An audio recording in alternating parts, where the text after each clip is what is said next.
سفر جو ہے وہ مدینہ سے مکہ کی طرف اس وقت جاری ہے،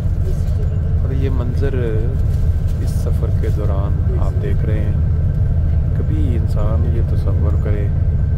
کہ 1400-1500 سال قبل جب کوئی سواری کا انتظام نہیں ہوتا تھا،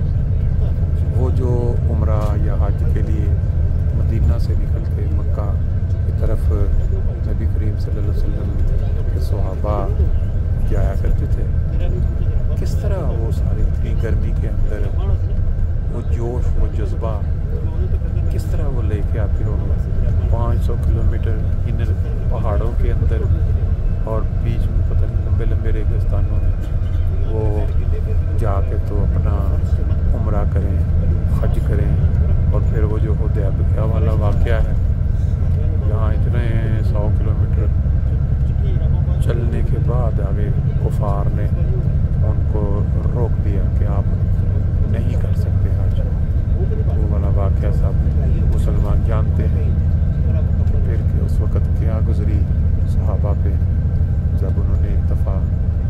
وہ جو جانور ذبح کرنے سے انکار کر دیا۔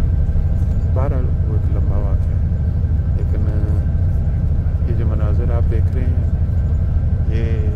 مدینہ سے مکہ مکرمہ کی طرف جو سفر ہے ہمارا اس کے ہے۔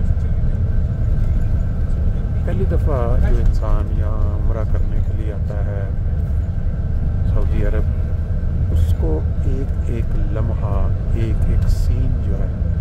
وہ 1400 سال قبل والے واقعات کی طرف لے جاتا ہے۔ جو واقعات ہم نے سنے ہوتے ہیں کہ ایسے ہوا، رسول کریم صلی اللہ علیہ وسلم جا رہے تھے، راستے میں ایک درخت کے نیچے رکے، اور پھر وہاں وہ کافر جو شخص تھا جس نے آ کے تلوار پکڑ لی اور رسول کریم صلی اللہ علیہ وسلم کو پوچھنے لگا، اے محمد تو کون بچائے گا تمہیں اب میرے ہاتھ سے؟ تو نبی پاک صلی اللہ علیہ وسلم نے فرمایا کہ میرا اللہ۔ تو وہ اس کے ہاتھ سے کانپتے ہوئے تلوار گر گئی۔ پھر نبی کریم صلی اللہ علیہ وسلم نے وہ تلوار اٹھائی اور پوچھا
وہ سامنے آ گیا،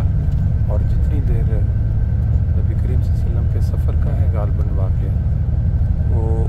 بادل کا ٹکڑا جو ہے وہ